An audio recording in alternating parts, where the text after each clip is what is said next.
मुझे अच्छा नहीं लगता था एक घड़ा कमर पर रखकर और एक सर पर रखकर इतनी दूर से अपने घर वापस आना। मुझे बहुत मुश्किल लगता था और फिर पानी भी इतनी जल्दी ख़त्म हो जाता। लेकिन अम्मा की बात भी अपनी जगह सही थी। आखिर कुएं के अलावा हमारे पास और क्या ऑप्शन था। इसलिए अम्मा के बार बार कहने पर मैं उठ गई और दुपट्टा लपेट कर घड़े उठाकर घर से बाहर आ गई। 2 घर छोड़कर मैंने अपनी सहेली सफिया को भी आवाज़ दे ली।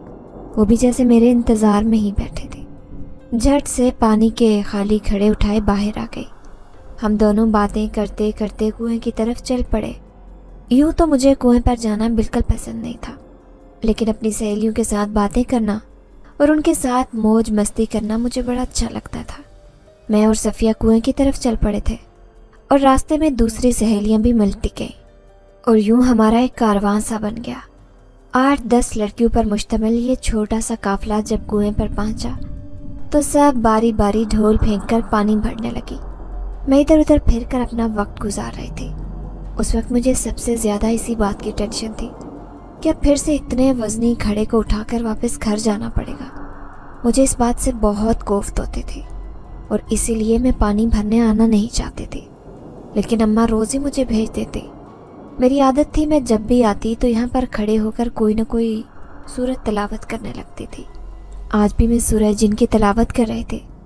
अपनी बारी आने पर मैंने ढोल को कुएं के अंदर फेंका और रस्सी खींच के ढोल बाहर निकालने लगी, लेकिन आज मुझे बहुत ज़्यादा ज़ोर लगाना पड़ रहा था। ऐसा लग रहा था जैसे पानी बहुत वज़नी हो गया हो। मैं अपना पूरा ज़ोर लगा रही थी, लेकिन मुझसे ढोल खींचा ही नहीं जा रहा था। मैंने अपने साथ मदद के लिए सफिया को बुला लिया और कहा, सफिया ज़रा मेरी मदद करवाना, मुझसे यह ढोल खींचा ही नहीं जा रहा, बहुत वज़नी लग रहा है। सफिया आगे आई और कहने लगी, तुम रोज़ इसी तरह नखरे करती हो, न जाने तुम्हें क्या हो जाता है, क्यों तुम्हें पानी भरना इतना मुश्किल काम लगता है। सफिया ये कहते हुए आगे बढ़ाई और मेरे हाथ से रस्सी पकड़ ली। अब वो भी मेरे साथ ही जोर लगा रही थी, लेकिन आज तो वाकई ढोल बहुत वज़नी था। सफिया भी खींच कर हाँफने लगी थी। हम दोनों को सांस चढ़ गया था। फिर वो मुझे कहने लगी, मुकद्दस आज इस ढोल को क्या हो गया है?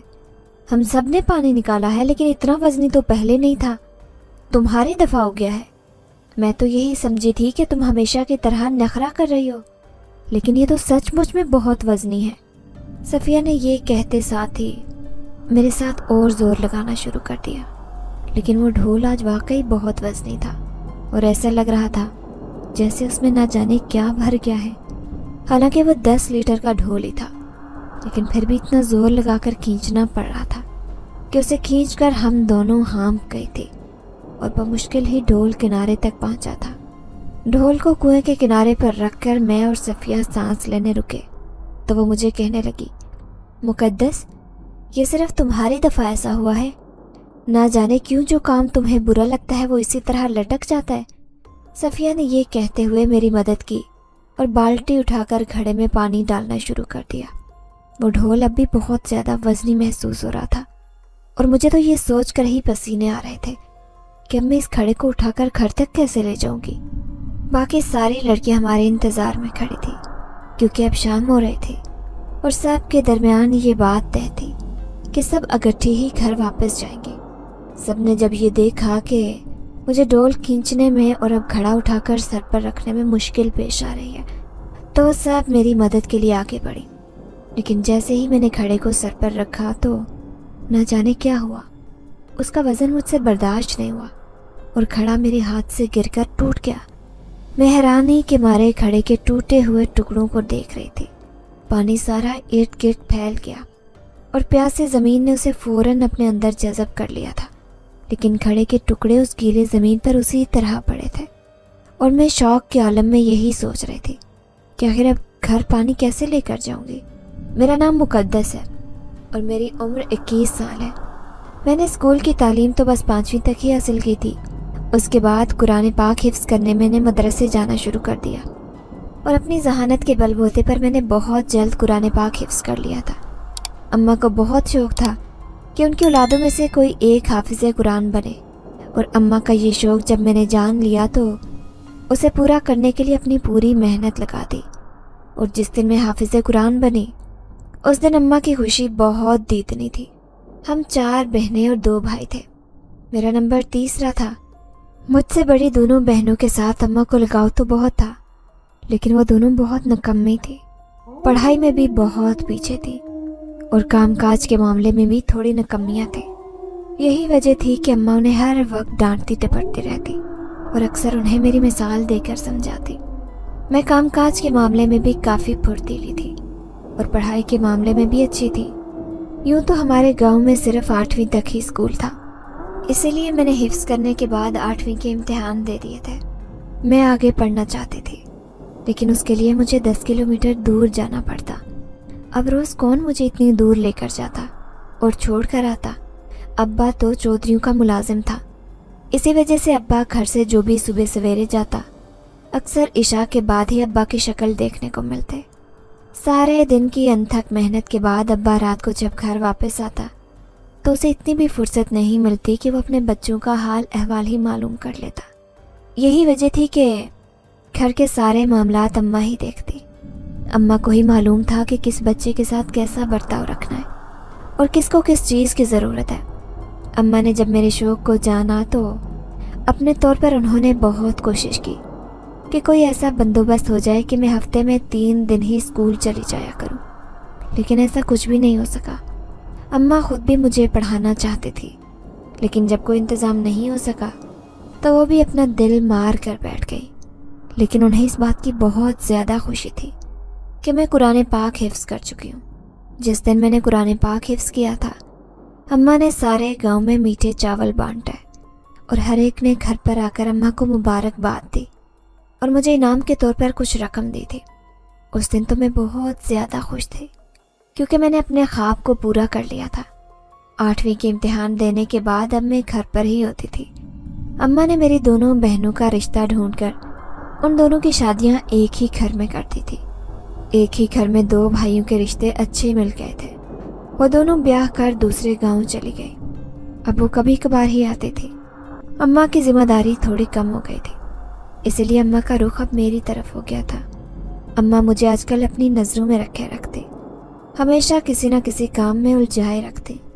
लेकिन यूँ तो मैं सारे काम बड़ी खुशदिली से कर लेती थी, लेकिन मुझसे कुएं से भरकर पानी नहीं लाया जाता। ना जाने क्या बात थी, मुझे इस काम से बहुत चिढ़ थी और अम्मा मुझे रोज़ ही कुएं पर पानी भरने के लिए भेज दिया करती। बाहर जाना तो मुझे वैसे भी अच्छा लगता था, लेकिन कुएं से वज़न उठाकर घर लाना मुझे ये बिल्कुल भी पसंद नहीं था। आज भी मैं गर्मी की मारी अपने कमरे में घुसी हुई थी और बार बार दुपट्टा गीला करके अपने ऊपर ओढ़ लेती। दुपट्टे में से जब पंखे की हवा गुजरती तो बहुत ठंडी महसूस होती, लेकिन अम्मा को मेरा इतना सा सुकून भी गवारा नहीं था। इसीलिए जैसे ही असर हुई, अम्मा मुझे मुसलसल आवाज़ें देने लगती हैं। मैंने सबसे पहले तो नमाज़ पढ़ी और फिर अम्मा से कहने लगी, अम्मा आज तुम चली जाओ ना, क्यों मुझे इस तरह रोज़ इतनी दूर भेज देती हो? मुझे अच्छा नहीं लगता, मुझसे पानी भरकर नहीं लाया जाता। या फिर ऐसा करो, आज छोटी को भेज दो।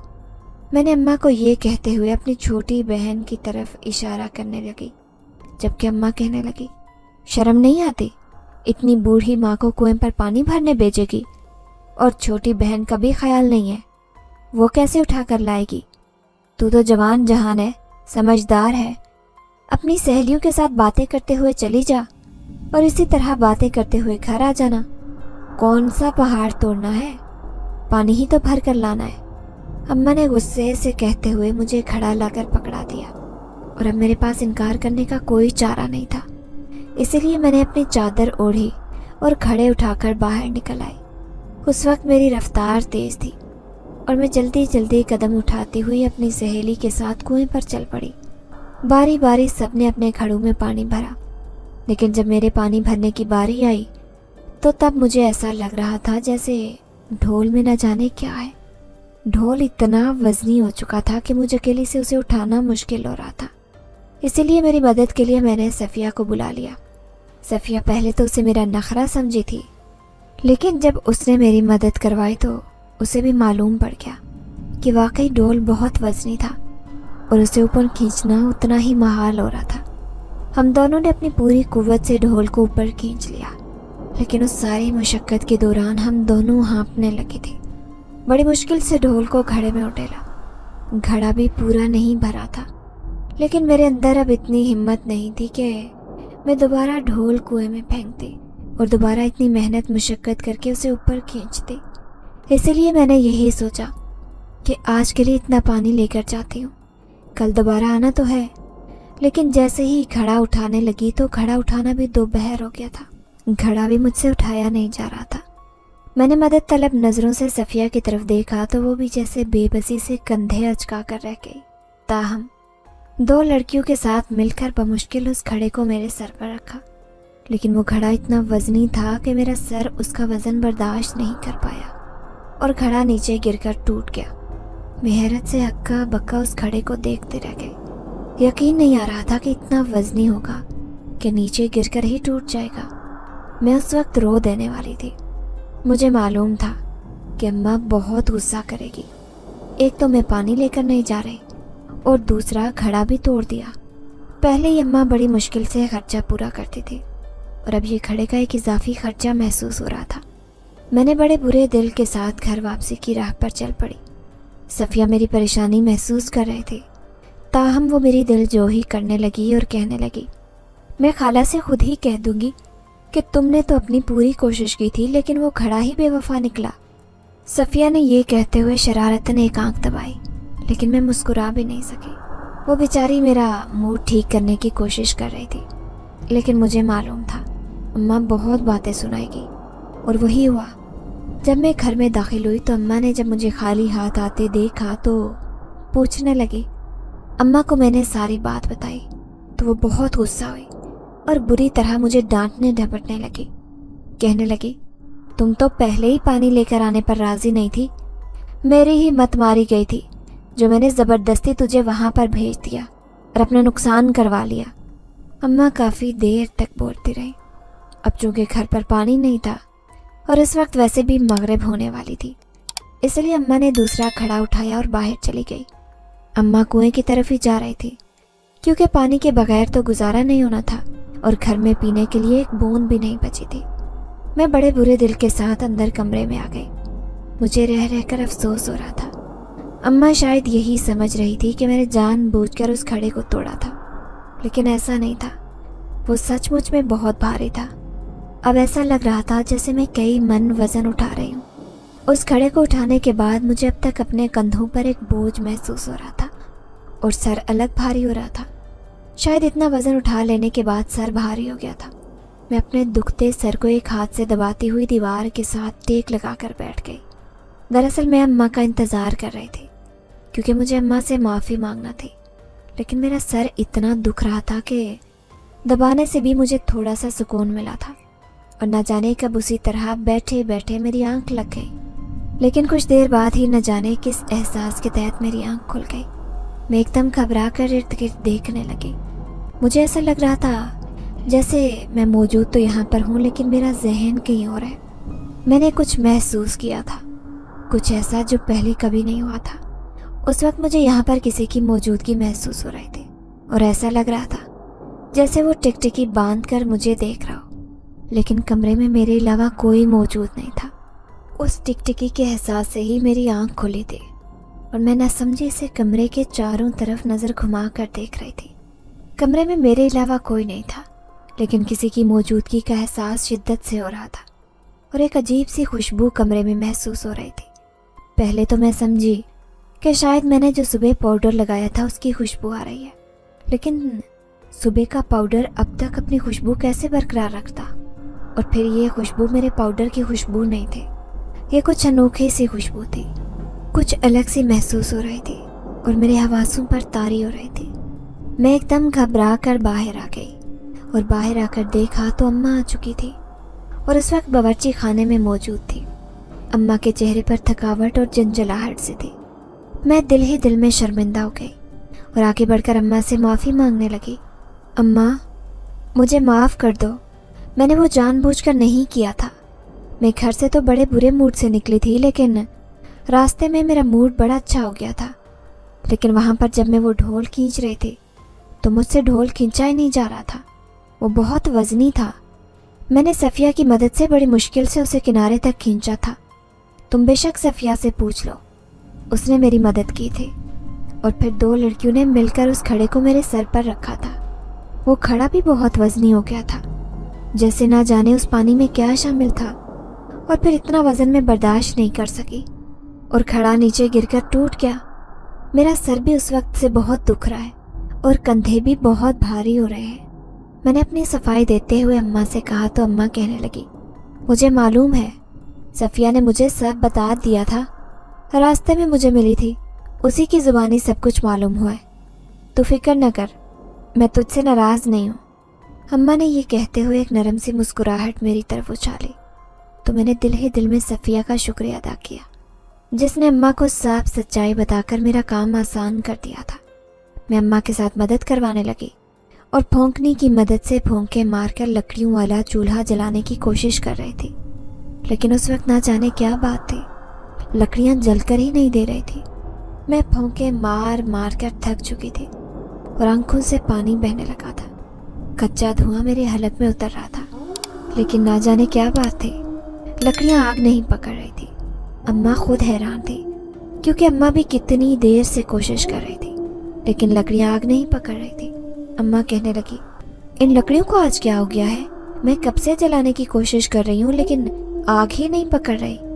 تیرے بہن بھائی کھانا مانگ رہے ہیں، اگر یہ آگ نہیں پکڑیں گی تو کھانا کیسے بنے گا؟ اماں کی ہی اپنی پریشانیاں تھی۔ میں نے بہت کوشش کی لیکن وہ آگ نہیں جل سکی۔ میں اٹھ کر اپنے کمرے میں آئی، سوچا کچھ کاغذ لے کر جاتی ہوں اور لکڑیوں کے اوپر رکھ کر پھر آگ جلاتی ہوں، لیکن جب میں واپس آئی تو دیکھا آگ بھڑ بھڑ جل رہی تھی۔ میں نے حیرانی سے اماں سے پوچھا تو وہ کہنے لگی، تمہارے جاتے ہی آگ جل چکی تھی اور اب دیکھو کھانا بن رہا ہے۔ میں بہت حیران ہوئی اور اسی طرح صحن میں بچھی ہوئی چارپائی پر آ کر بیٹھ گئی۔ اماں عصر کے بعد ہی صحن میں پانی کا چھڑکاؤ کرتے تھی، جس کے بعد سے مٹی کی سوندھی خوشبو اور ہلکی ہلکی ٹھنڈک بڑا اچھا احساس دلاتی۔ اس وقت بھی مجھے بڑا سکون محسوس ہو رہا تھا، لیکن سر کا درد اور کندھوں کا بھاری پن ابھی ختم نہیں ہوا تھا۔ میں حیرانی سے یہی سوچ رہی تھی کہ آخر اس پانی میں ایسا کیا تھا جس نے میرے سارے وجود کو ہلا کر رکھ دیا اور مجھ سے وہ گھڑا اٹھانا بھی دوپہر ہو گیا۔ وہ ساری رات میرے لیے بہت بھاری گزرے تھے، نہ تو مجھ سے اٹھا جا رہا تھا اور نہ ہی بیٹھا جا رہا تھا۔ کندھوں اور سر کے درد نے مجھے بہت زیادہ تنگ کیا ہوا تھا، مجھ سے درد برداشت نہیں ہو پا رہا تھا۔ اماں خود حیران پریشان تھی، آخر یہ میرے ساتھ کیا ہو گیا؟ اور وہ مجھے کہنے لگی، اچھی بھلی تو پانی لینے گئی تھی، آخر آج ایسا کیا ہو گیا کہ تجھ سے اپنے کندھے ہی نہیں لائے جا رہے اور سر نہیں اٹھایا جا رہا؟ اماں کو بہت تشویش ہو رہی تھی، لیکن میں انہیں کیا بتاتی؟ مجھے تو خود معلوم نہیں تھا کہ آج میرے ساتھ کیا ہو گیا ہے۔ ساری رات بے چینی سے گزرے، رات ٹھیک طرح سے نہ سونے کی وجہ سے میرا سر درد سے پھٹے جا رہا تھا، اور اس وقت میں اٹھ کر کمرے سے باہر آ گئی۔ اماں باورچی خانے میں ناشتہ بنا رہی تھی۔ میری آنکھیں سرخ ہو گئی تھی اور نیند پوری نہ ہونے کی وجہ سے آنکھوں کے اوپر بہت بوجھ پڑا ہوا تھا۔ میں نے اسی طرح باہر نلکے پر آ کر منہ ہاتھ دھویا، اور جیسے ہی میں نے شیشہ دیکھا تو ایک دم میرے پیروں تلے سے زمین نکل گئی۔ میرے کندھوں کے اوپر کوئی وجود بیٹھا ہوا تھا۔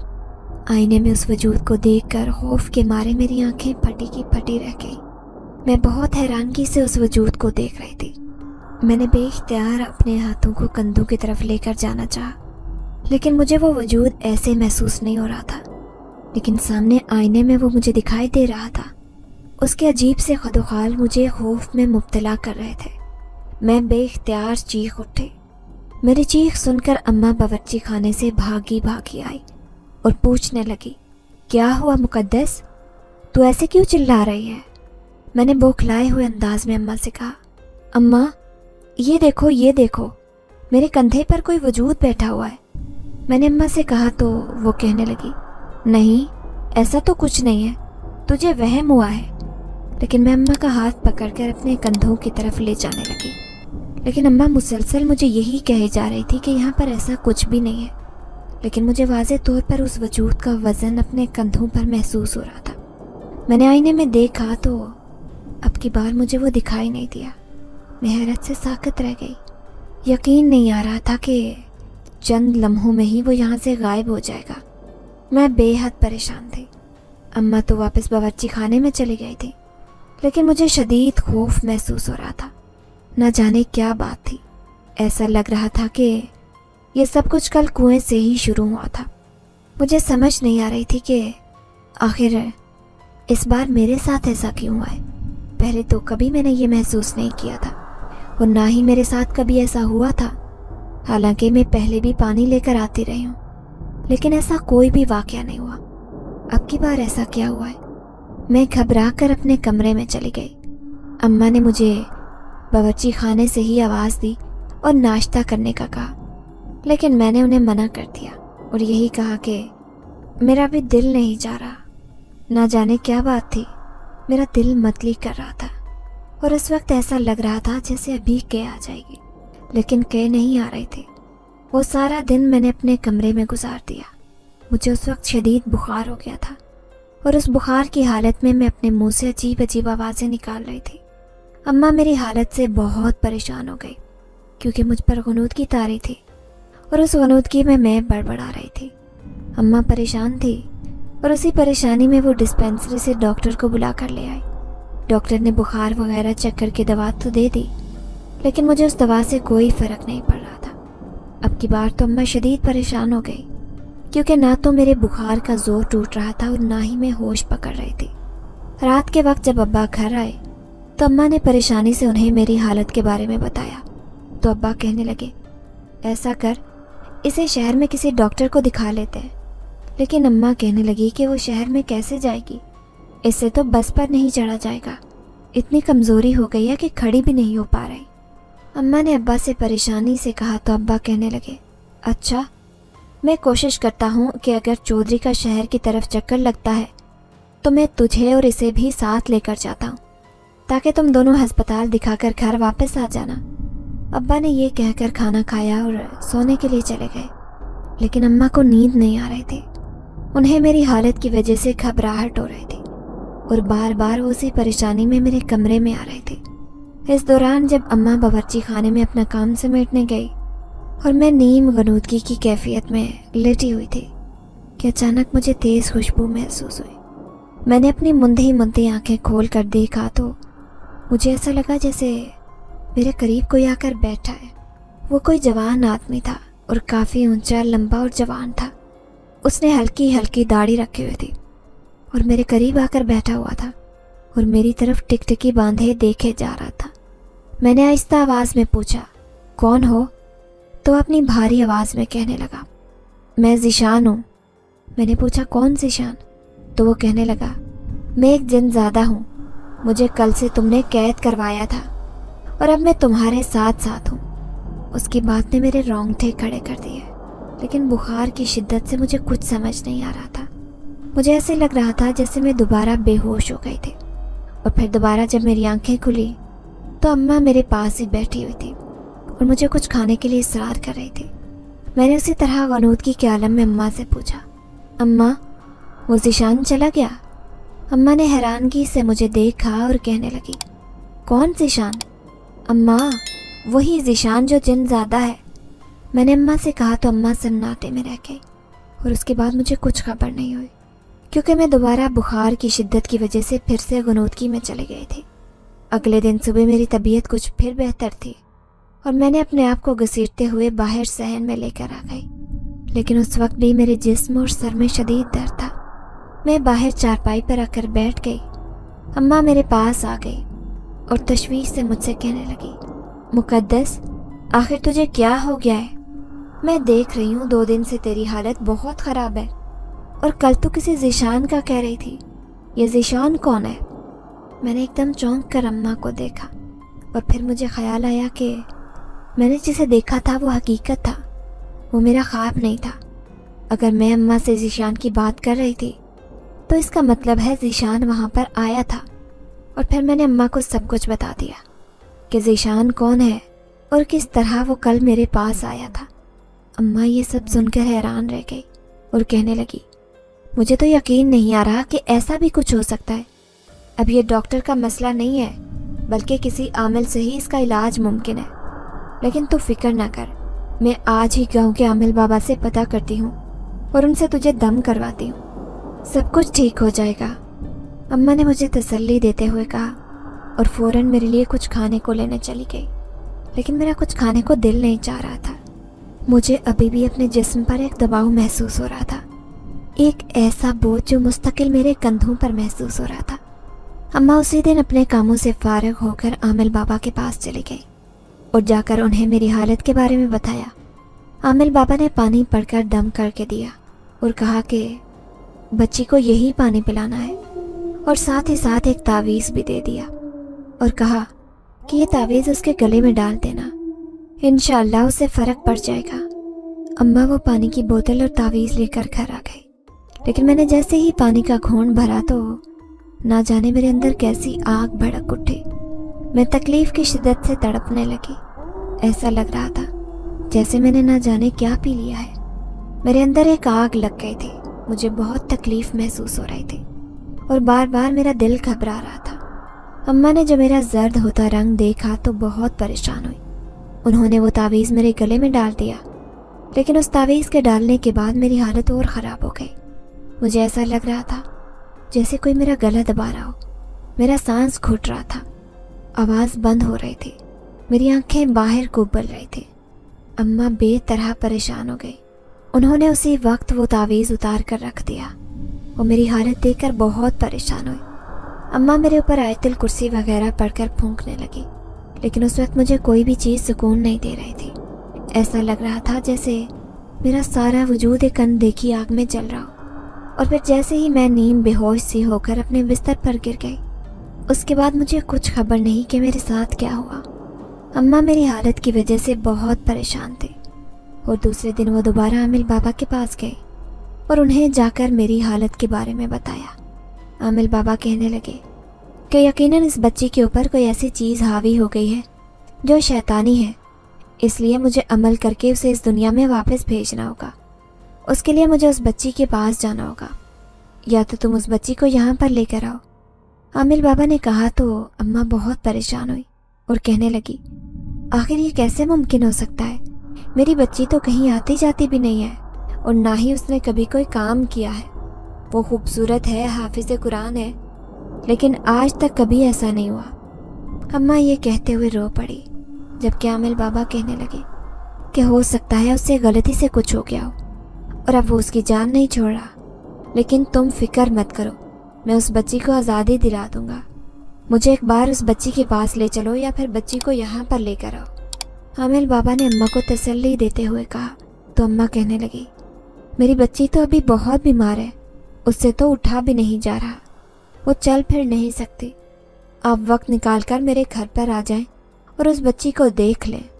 अम्मा ने उम्मीद भरे लहजे में आमिल बाबा की तरफ देखते हुए कहा तो वो कहने लगी, ठीक है, मैं कल असर के बाद घर पर आऊँगा, तब तक बच्ची को पानी पिलाती रहना। अगर उसे कोई भी मसला हो तो फिर भी वो पानी पीना ना छोड़े। उस पानी से ये होगा कि वो चीज़ उसे कोई नुकसान नहीं पहुंचा सकेगी। आमिल बाबा ने अम्मा को तायीद करते हुए कहा तो अम्मा सर हिलाती हुई घर वापस आ गई, लेकिन उनके अंदर से परेशानी ख़त्म होने का नाम नहीं ले रहे थे। अम्मा मेरी तरफ से बेहद परेशान थी। इसी वजह से अम्मा को कोई काम भी नहीं हो रहा था। वो मेरी चारपाई से उठ नहीं रही थी, वो मुसलसल मेरे सिरहाने बैठी हुई थी। अम्मा की परेशानी को मैं इस हालत में भी महसूस कर सकती थी। अम्मा को मुझसे बहुत लगाव था और जब से मैंने कुरान पाक हिफ्ज़ किया था, अम्मा मुझसे खुसूसी मोहब्बत रखने लगी थी। अभी भी अम्मा मेरे सिरहाने बैठी हुई थी तो मुझे कहने लगी, मुकद्दस बेटा, तू कोशिश कर, अगर तुझे इस हालत में कुरान पाक याद है तो उसे पढ़, शायद कोई बेहतरी हो जाए, तेरी हालत ठीक हो जाए। अम्मा ने बड़ी आस भरी निगाहों से मेरी तरफ देखते हुए कहा तो मैंने गुनूदगी के आलम में उन्हें कहा, अम्मा, मुझे कुछ भी याद नहीं आ रहा। मैं पढ़ना चाहती हूँ लेकिन मेरी ज़ुबान से अल्फाज अदा नहीं हो रहे।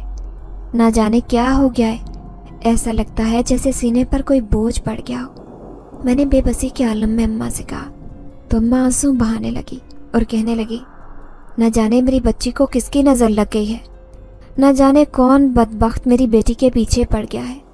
ताहम मैंने अम्मा से कहा, अम्मा, मेरा कुरान पाक सुनने को बहुत दिल चाह रहा है, तो मुझे कुरान पाक पढ़कर सुना दो।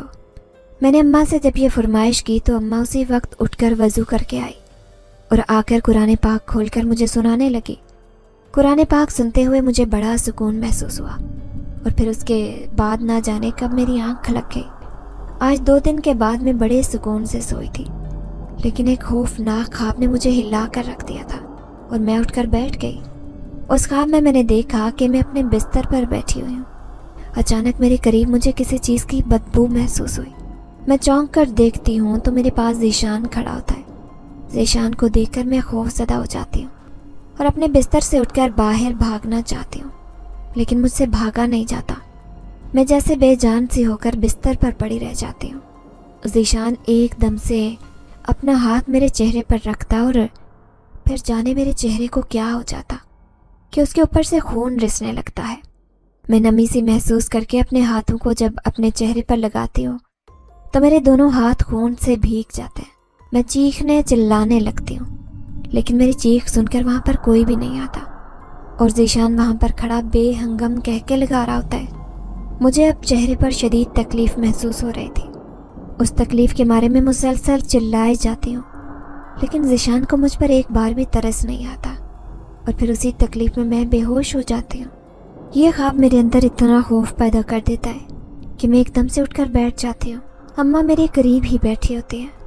مجھے اس طرح اٹھتے دیکھ کر وہ چونک جاتے ہیں اور مجھ سے تشویش سے پوچھتی ہیں، کیا ہوا مقدس، تو ٹھیک تو ہے؟ اماں وہ ذیشان میرا پیچھا نہیں چھوڑ رہا، وہ مجھے مار دے گا۔ یہ دیکھو اس نے میرے چہرے پر کیا کر دیا ہے، میرے سارے چہرے پر زخم بنا دیے اور خون رس رہا ہے۔ میں نے اماں کا ہاتھ پکڑ کر اپنے چہرے پر لگا دیا۔ اماں میری طرف تشویش سے دیکھ رہی تھی۔ انہیں جیسے اس بات کا یقین نہیں آ رہا تھا کہ میں یہ کیسی حرکتیں کر رہی ہوں، لیکن میں تو اس وقت اپنے حواسوں میں نہیں تھی۔ مجھے نہیں پتہ چل رہا تھا کہ آخر میں یہ سب کیا کر رہی ہوں۔ میں اماں کو اپنے خواب کے بارے میں بتا رہی تھی، لیکن مجھے وہ خواب ایک حقیقت لگ رہا تھا۔ مجھے ایسا لگ رہا تھا کہ ذیشان نے سچ مچ میرے چہرے پر زخم بنا دیے اور میں ان زخموں کو محسوس کر کے اور زیادہ پریشان ہوئے جا رہی تھی۔ اماں کو آج بے چینی سے عامل بابا کا انتظار تھا، کیونکہ ان کا خیال تھا کہ ان کے آنے کے بغیر یہ مسئلہ حل نہیں ہوگا۔ میری جو حالت ہو رہی تھی وہ میں ہی جانتی تھی۔ میں اس وقت بالکل بے جان ہو چکی تھی۔ سارا جسم ایسے جھٹکا کھا رہا تھا جیسے میں کسی بہت بڑی تکلیف میں مبتلا ہوں۔ عامل بابا عصر کے بعد آئے۔ اماں انہیں سیدھا میرے کمرے میں ہی لے آئی۔ عامل بابا میرے قریب آ کر بیٹھ گئے۔ انہوں نے کچھ پڑھائی پڑھ کر میرے اوپر دم کیا، جس کے ساتھ ہی میرا وجود جھٹکے کھانے لگا اور ایک دم میرے ہاتھ پیر مڑ گئے۔ اماں میری حالت دیکھ کر پریشان ہو گئی اور رونے لگی۔ روتے ہوئے ہی انہوں نے عامل بابا سے دریافت کیا کہ آخر میری بیٹی کو کیا ہو گیا ہے، یہ ایسے جھٹکے کیوں کھا رہی ہے؟ تو عامل بابا کہنے لگے کہ یہ علاج کا حصہ ہے اور آپ خاموشی سے وہاں پر بیٹھ جائیں، ورنہ باہر چلی جائیں۔ آپ ماں ہیں، آپ سے یہ سب کچھ برداشت نہیں ہوگا۔ اماں کا دل مجھے اس طرح چھوڑ جانے پر آمادہ نہیں ہوا۔ یہی وجہ تھی کہ اماں نے خاموشی اختیار کر لی اور میرے سامنے بیٹھ گئی۔ عامل بابا مسلسل پڑھائی کر کے مجھ پر کچھ پھونک رہے تھے، لیکن میرا جسم اسی طرح جھٹکے کھا رہا تھا اور میں ویسے ہی گھبرائے جا رہی تھی۔ کچھ دیر کے بعد ایک زوردار جھٹکا لگا اور میں ایک دم بھاری آواز میں عامل بابا سے کہنے لگی، کیوں تم میری جان کے پیچھے پڑ گئے ہو؟ کیوں تم مجھے نہیں چھوڑ رہے؟ میری بھاری آواز سن کر اماں گھبرا گئی، جبکہ عامل بابا کہنے لگے، تم کیوں اس بچی کو تنگ کر رہے ہو؟ جاؤ یہاں سے، آخر کیوں نہیں اس کا پیچھا چھوڑ دیتے؟ جبکہ میں نے اسی بھاری آواز میں کہا، میں نہیں اس کا پیچھا چھوڑوں گا، اس نے مجھے اس کنویں سے آزاد کروایا ہے۔ اگر یہ مجھے آزاد نہ کرواتی تو میں وہیں پر ساری زندگی قید رہتا، لیکن جب اس نے مجھے آزاد کروا دیا اور میں نے اسے دیکھا تو میں اس پر عاشق ہو گیا۔ اب میں کبھی بھی اس کی قید سے آزادی نہیں چاہوں گا، میں اس کے ساتھ ہی رہوں گا، میں اسے کبھی چھوڑ کر نہیں جاؤں گا۔ میری بات سن کر عامل بابا کہنے لگے کہ اس نے تمہیں ناسمجھی میں آزاد کروا دیا تھا، بجائے اس کے احسان مند ہونے کے تم اسے تنگ کر رہے ہو۔ اس بچی کی حالت دیکھو، دنوں میں کیسے مرجھا کر رہ گئی ہے، پریشان ہو کر رہ گئی ہے، اس کی صحت برباد ہو گئی ہے۔ آخر کیوں نہیں تم اس کا پیچھا چھوڑ دیتے؟ جاؤ اپنی دنیا میں واپس چلے جاؤ، میں تمہیں ایک موقع دیتا ہوں۔ عامل بابا نے غصے اور روب سے کہا تو میں نے دوبارہ انہیں وہی جواب دیا، نہیں، میں نہیں جاؤں گا، मैं इस तरह इसे छोड़ कर नहीं जाऊंगा। मैं इससे मोहब्बत करने लगा हूँ और इसके साथ ही रहूंगा। मेरी भारी आवाज़ सुनकर आमिल बाबा के ऊपर कोई असर नहीं हुआ और वो मुसलसल पढ़ाई करके मुझे वहाँ से जाने का कहते रहे। फिर आमिल बाबा ने पानी के ऊपर पड़कर कुछ फूंका और मेरा सारा वजूद जैसे एकदम से जलने लगा। ऐसे लग रहा था जैसे उसमें से धुआं निकल आया हो। मैं तकलीफ़ की शिद्दत से चिल्ला रही थी, जबकि अम्मा तो ये सब देखकर बर्दाश्त नहीं कर पाई और कमरे से बाहर निकल गई। उसी वक्त तकलीफ़ की शिद्दत से मैं बेहोश होकर गिर गई।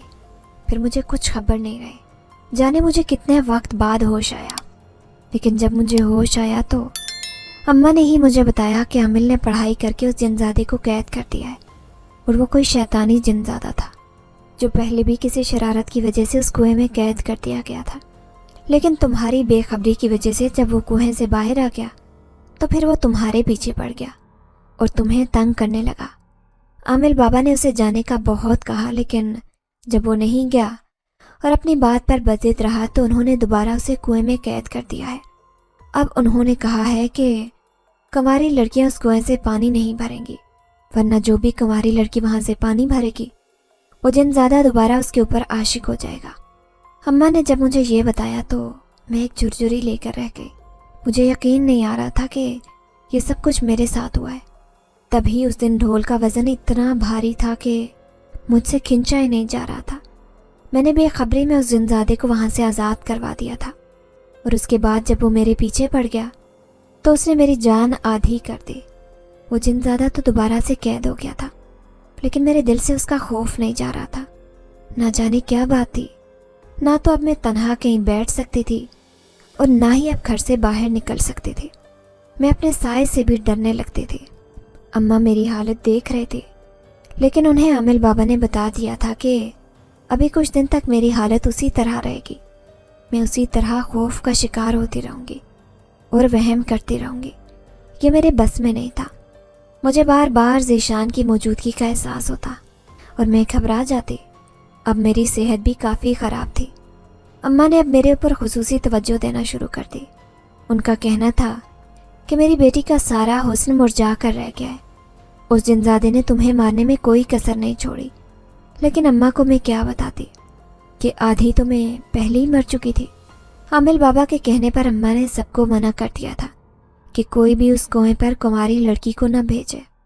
अब वहाँ पर कोई भी कुंवारी लड़की नहीं जाते थे, क्योंकि सबको मेरी हालत देखकर खौफ लाहक हो गया था और सब तौबा तौबा करने लगे। सारा गांव एक अनदेखे खौफ का शिकार हो गया था। वहाँ पर अब सिर्फ शादीशुदा औरतें ही जाती और पानी भर कर लाया करती, क्योंकि मजबूरी ये थी कि गांव में कोई और कुआं भी नहीं था। अब दोबारा इसी तरह का कोई भी वाकया देखने को नहीं मिला था। उस वाक़े को गुजरे अब साल हो चुका था और अम्मा आजकल मेरा रिश्ता देख रही थी, लेकिन अभी मेरी शादी नहीं करना चाहती थी, क्योंकि मुझे अभी भी ऐसे लगता था जैसे ज़ीशान अभी भी मेरे पीछे हो। लेकिन अम्मा का कहना था कि अब तुम्हें सिर्फ वहम है और कोई मसला नहीं है। ज़ीशान अब यहाँ कहीं भी नहीं है, वो इस कुएं में कैद है। तुम कभी भी वहाँ पर नहीं जाओगी। लेकिन मैं क्या करती? मुझे अक्सर ख्वाब में वो कुआं दिखाई देता, अक्सर ज़ीशान की खुशबू महसूस होती थी, तो मैं घबरा कर रुठ जाती। लेकिन अम्मा का यही कहना था कि ये सब तुम्हारा वहम है। अब ज़ीशान का और तुम्हारा कोई लेना देना नहीं है। अब तुम कभी भी उस कुएं पर नहीं जाओगी। अगर तुम वहाँ पर गई तो ज़ीशान दोबारा तुम्हारे पीछे पड़ जाएगा। अम्मा अपनी सी पूरी कोशिश कर रही थी कि जल्द से जल्द मेरी शादी हो जाए, जबकि मैं खुद को अभी इस काबिल नहीं समझती थी। और फिर अम्मा को एक मुनासिब रिश्ता मिल गया। अम्मा ने मेरी शादी कर दी, लेकिन शादी की रात ही मुझे दोबारा ज़ीशान की खुशबू महसूस हुई। मैंने चिल्लाना शुरू कर दिया। ना जाने मुझे क्या हुआ था। चिल्लाते चिल्लाते मैं बेहोश हो गई और मेरे ससुराल वालों ने मुझे अगले ही दिन मेरे घर पर वापस भेज दिया। उनका कहना था कि इसके ऊपर तो जिन्नात आशिक हैं, ये लड़की अपने हवासों में नहीं है, इसका इलाज करवाएं। हमें पहले क्यों नहीं बताया कि इसके ऊपर जिन्नात आशिक हैं, वरना हम कभी अपने लड़के के लिए ऐसी लड़की का रिश्ता कबूल ही ना करते। अम्मा बेहद परेशान थी। उन्हें समझ नहीं आ रही थी कि आखिर यह मामला कैसे ठीक होगा। लेकिन घर वापस आने के बाद मैं पहले से बेहतर महसूस कर रही थी। अम्मा को अब नई परेशानी लाहक हो चुकी थी। ان کا خیال تھا کہ اب میری زندگی برباد ہو چکی ہے۔ سسرال والوں نے مجھے قبول نہیں کیا، اور اگر انہوں نے طلاق بھیج دی تو میں دوبارہ کبھی اپنا گھر نہیں بسا سکوں گی۔ اب رہ رہ کر اس بات پر پچھتاوا ہو رہا تھا کہ وہ میری بات مان لیتی تو شاید آج حالات مختلف ہوتے۔ حالانکہ میں اماں کو کئی بار شادی سے منع کر چکی تھی۔ میں شادی کے قابل نہیں تھی، میں ابھی ایک نئی زندگی شروع نہیں کر سکتی تھی، لیکن اماں نے اپنی مرضی کی اور اب اس کا نتیجہ بھگت رہی تھی۔ عامل بابا بھی مسلسل میرے علاج کے اوپر توجہ دے رہے تھے، لیکن نہ جانے کیا بات تھی، میرے ذہن پر یہ ڈر سا بیٹھ گیا تھا کہ ذیشان ابھی بھی میرے ساتھ ہے اور وہ کبھی بھی مجھے چھوڑے گا نہیں۔ آپ کے خیال میں کیا ذیشان کبھی پیچھے ہٹ سکے گا؟ کیا کبھی میرے دل سے یہ ڈر نکل سکے گا؟ کیا میں دوبارہ ایک عام زندگی جی سکوں گی؟ میرے سسرال والے مجھے دوبارہ قبول کر لیں گے؟ آپ کے خیال میں کیا کبھی یہ مسئلہ حل ہوگا؟